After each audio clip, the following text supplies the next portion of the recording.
Assalamualaikum warahmatullahi wabarakatuh. Saya Yudi Pramuko, tukang donat dari Padung, YouTuber tertua di semesta. Saya mau bicara tentang Bapak Nurdin Abdullah, seorang profesor yang kemudian diolok-olok oleh media menjadi koruptor karena memang tertangkap tangan oleh KPK ya, disuap oleh kontraktor dalam kasus inilah proyek infrastruktur, dapat suapan, dapat duit 5,4 miliar ya, 5,4 miliar banyak. 5,4 miliar 5,4 miliar itu banyak, jadi 5,4 kali 10 pangkat 9 ya, Masya Allah. Dan Nurdin Abdullah ini gubernur ya, mengalahkan waktu itu klan dinasti politik di Sulawesi Selatan yang terkenal loh, grupnya Nurdin Halid sama keluarga Limpo kan ya. Tapi kita lihat dulu ya, ini ingat kalau kasus-kasus gitu, ingat waktu saya jadi moderator dulu di salah satu hotel di Jakarta. Moderator sebelah kanan seorang dokter dari BPK, seorang dokter lagi narasumbernya, sebelah kiri seorang dokter dari keuangan ya. Nah, saya jadi moderator, di depan saya ada sekitar 30 anggota DPRD dari sebuah daerah di Sumatera.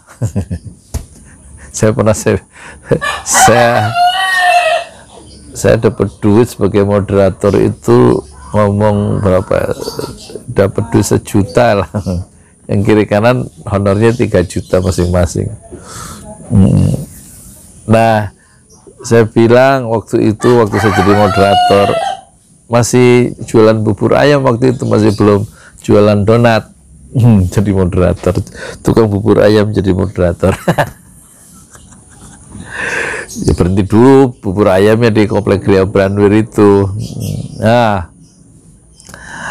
saya bilang, bapak, ibu-ibu hati-hati. Sekarang ada sekitar 300-an anggota DPR, pejabat lain yang berurusan dengan KPK karena urusan uang. Si anggota DPR tuh yang pakai jas rupanya dalam rangka acara bimbingan teknis itu. Jadi ke Jakarta mereka tentu punya perjalanan dinas pakai uang saku, jalan-jalan ke Jakarta enak. Tapi akhirnya 2 moderator itu juga ngomong tentang bagaimana caranya supaya nanti setelah pensiun nggak didatengin KPK. Jadi 1 rupiah pun bapak-bapak sama ibu-ibu kalau di DPR itu jangan sampai keluar tanpa ada kwitansi, karena uang di DPR itu, anggaran itu bukan uang pribadi. Kira-kira gitulah inti dari diskusi selama 2 jam itu. Saya dapat duit 1 juta, lumayan. Bubur saya 5 ribuan, dapat 1 juta, cuman ngatur ngomongan gitu dari 2 narasumber, lumayan. Jadi kalau 1 juta itu berapa mangkok itu? 40 mangkok 200.000. Berapa 200 mangkok ya, untuk dapat duit 1 juta. Harus jualan bubur 200 mangkok. Kasihan anggota DPR dia banyak kena korupsi, jerat korupsi dan masuk penjara gara-gara anggarannya itu menggoda sekali tuh, uangnya sudah disiapin ya. Kalau saya jualan bubur kan saya harus nyari uang, tapi kalau pejabat-pejabat publik itu uangnya itu udah ada, gimana cara ngambilnya secara nggak sah, gimana ngabisin anggarannya. Jadi kembali ke Nurdin Abdullah, Masya Allah, orang itu orang baik karena dapat award ya, anugerah Bung Hatta Award. Bung Hatta itu orang jujur sepanjang hidupnya. Kalau perjalanan dinas ke luar negeri, kata Pak Wangsa itu sekretarisnya yang agamanya non muslim itu, Bung Hatta itu setelah keluar dari kunjungan kerja, pulang kembali ke Jakarta dari kunjungan kerja kemana-mana, sisa uang itu yang haknya Bung Hatta sebenarnya itu disuruh oleh Bung Hatta ke Wangsa, sekretarisnya, untuk dikembalikan ke kas negara. Itulah Bung Hatta, orang yang jujur sejak semula sampai dia mengundurkan diri pada tahun berapa itu, 56 ya, sebagai wakil presiden itu. Nah, kejujuran itu kemudian diabadikan oleh sekelompok aktivis anti korupsi menjadi Bung Hatta Award. Nah, Bung Hatta Award itu didapatkan oleh Nurdin Abdullah sampai akhirnya ketangkep. Jadi kita ini gimana sih? Ya, saya itu juga perlu duit ya, mau korupsi tapi anggarannya kan nggak ada, itu jadi kalau jadi kita ini jadi ingat ditangkapnya KPK itu, ditangkapnya OTT oleh KPK Nurdin Abdullah, itu mengingatkan kita yang kepada hadis Rasulullah yang 3 itu ya. Rasulullah kan pernah bersabda, ar-rashi wal murtashi finnar ya. Orang yang ar-rashi yang menyuap dan yang menerima suap finnar. Itu artinya ada suara yang sangat keras ya dari Rasulullah tentang suap menyuap, jangan dilakukan untuk memuluskan sebuah maksud dari kedua belah pihak dengan cara menyuap dengan uang dan menerima uang suap itu dari orang yang sama-sama punya kepentingan. Finnar, dua-duanya di dalam neraka. Itu yang pertama. Terus yang kedua, kata Rasulullah, orang yang tamak itu kemungkinan dia akan mempertahankan ketamakannya lebih besar. Jadi kalau orang itu memiliki satu lembah, kan ada dua gunung di tengahnya, antara dua gunung itu ada lembah, dan kata Rasulullah, kalau lembah itu berisi emas, orang itu ingin mendapatkan lembah emas yang pertama itu karena cintanya terhadap dunia. Dan setelah dapat lembah emas yang pertama, dia berangan-angan ingin mendapatkan lembah emas yang kedua. Padahal sudah punya tuh lembaga emas yang pertama, nggak puas tuh, rasa tamak, rasa greedy, rasa rakus terhadap harta benda itu. Dan ini pejabat-pejabat sekarang banyak yang begitu kan. udah punya perusahaan ini, diajak untuk menguasai konsesi hutan, bikin ini, menjadi komisaris, menjadi ya begitulah tamaknya. Punya pabrik ini dengan ininya kekuasaannya, kerjasama dengan pengusaha, cuma nggak ketangkep KPK aja. Tamaknya itu loh maksudnya. Nah, terus setelah dapat lembah emas yang kedua, dia tidak pengen lembah emas yang ketiga, sampai akhirnya kata Rasulullah, orang yang tamak itu, yang dia dapat itu akhirnya mulutnya itu disumpal, dijejali tanah waktu dia mati. Itu yang dia dapat ketika mati, yang dia dapat tanah di mulutnya itu. Ya, tamak itu jadi tidak disarankan gitu, dikecam keras oleh Rasulullah. Ketika terus ada doa kalau keluar rumah, ya Allahumma, kata Rasulullah, bismillahi tawakkaltu ala Allah, aku bertawakal kepada Allah, la haula, tidak ada daya upaya, wala quwata, tidak ada kekuatan, illa billah, kecuali dengan pertolongan Allah. Dan Rasulullah mengingatkan 8 yang kita harus berlindung kepada Allah. Allahumma inni a'udzubika, aku berlindung, sungguhnya aku berlindung kepada a'udzubika, kepada Engkau ya Allah, an adilla udalla, dari kesesatan, berlindung dari kesesatan, au udalla, dan disesatkan oleh orang lain, au azilla au zalla, dan aku berlindung kepada Engkau ya Allah dari tergelincir dan digelincirkan oleh orang lain, au azlima au uzlam, aku berlindung kepada Engkau ya Allah dari menganiaya dan dianiaya orang lain. Dan yang keenam, yang ketujuh dan ke-8, Allahumma inni a'udzubika an ajhala au yujhila alai, aku berlindung kepada Engkau ya Allah dari membodohi orang lain dan dibodohi orang lain. Kita juga nggak mau membodohi orang lain, dan jangan sampai kita dibodohi oleh orang lain.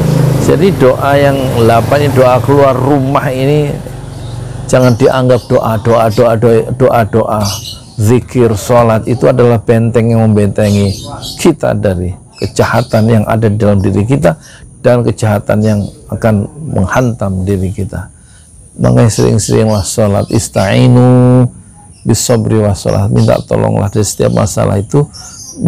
Ista'inu bisobri, dengan rasa sabar ya, sabar terhadap pahitnya menanggung kebenaran, sabar terhadap ketaatan ya. Wassalah bisobri wassalah, dan tetap mendirikan sholat. Ini kunci, ini benteng ini ya, sholat itu. Ista'inu bisobri wassalah. Jadi jangan main-main dengan, jangan remehkan sholat, jangan remehkan doa, zikir, karena itu bisa melindungi kita dari apa, sifat yang keji dan mungkar ya, perbuatan-perbuatan yang buruk dan juga perbuatan yang memang mungkar itu bisa bisa dihindari kalau kita itu selalu kontak dengan Allah ya, berlindung kepada Allah dengan cara apa? Yaitu doa, zikir, sholat. Itu yang diajarkan oleh Rasulullah kembali supaya nggak jadi koruptor gitu loh. Allahumma inni a'udzubika an adzilla au udalla au azilla au zalla au azlima au uzlam au ajhala au yujhila alaiya. Itu setelah doa keluar rumah itu, Allahu bismillahi tawakkaltu ala Allah la haula wala quwata illa billahil aliyyil illa billah. Bismillahi tawakkaltu ala Allah la haula wala quwata illa billah. Allahumma inni a'udzubika an adilla au dalla au azilla au zalla au azlima au uzlama au ajhala au yujhila alayya. Ya, kita prihatin dengan Nurdin Abdullah, namanya juga bagus, Nur, cahaya din agama, cahaya agama Abdullah, hamba Allah, dan tingkat pendidikannya mencapai puncak sebagai seorang profesor, tetapi kemudian tergelincir. Loma ini a'udzubika an adilla au dalla au zalla au azilla au zalla. Ya Allah, aku berlindung kepada Engkau dari tergelincir dan digelincirkan oleh orang lain. Au ajhala au yujhila alayya. Aku berlindung kepada Engkau dari membodohi orang lain. Yes. Iya, itu Quran wakaf. Iya, kasih Quran wakaf dari donatur, apa, dari penonton. Iya, kasihlah yang perlu wakaf. Yang kemarin dapat 24 Quran itu anak saya minta untuk kawannya. Oh iya, sudah gitu ya. Oh silakan ya para penonton kalau mau wakaf. Kemarin ada yang ngirim 2.200.000 dari ibu siapa, maaf ya, untuk wakaf Quran ya. Alhamdulillah. Nanti rencana wakaf Quran itu santri-santri Ojo Lali yang sudah 500 sejak tahun 2011 itu, yang tersebar di kampung ini, yang sudah ada yang kerja, ada yang sudah karyawan, nanti kita kumpulkan, reuni begitulah ya. Ulang tahun yang ke-10 dari pesantren Ojo Lali, tasyakur bin nikmah, dan kita kasih Quran wakaf itu satu-satu ya. Silakan kalau yang mau ngirim uang ya, untuk kita belikan Quran wakaf yang standar internasional untuk dihafal, ada terjemahannya dan ada blok warnanya ya. Gimana, Quran itu sebuah kemewahan ya di saat-saat sekarang. Pengen baca Quran tapi Qurannya nggak ada, pengen beli Quran duitnya yang nggak ada. Kalau 5,4 miliar itu dibeliin Quran, waduh, Masya Allah.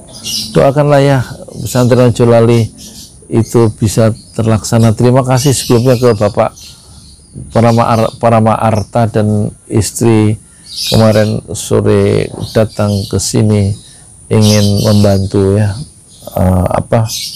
wakaf tanah ya, apa namanya ya, wakaf tanah untuk pesantren Ojo Lali. Insya Allah semua donatur itu mendapatkan balasan dari Allah Subhanahu wa Ta'ala. Jazakumullah khairan katsiran. Semoga apa yang sudah disumbangkan, support materi dan material dan lain-lain, termasuk teguran kepada kami, insya Allah semuanya jadi amal soleh, jadi amal soleh yang diterima oleh Allah, dan Allah kiranya membalas amal soleh Bapak, Ibu, kakak, adik semua dengan pahala yang berlipat ganda. Terima kasih. Saya Yudi Pramuko, tukang donat dari Bandung, YouTuber tertua di semesta. Fasbir sabrun jamila, bersabarlah dengan kesabaran yang indah. Assalamualaikum warahmatullahi wabarakatuh.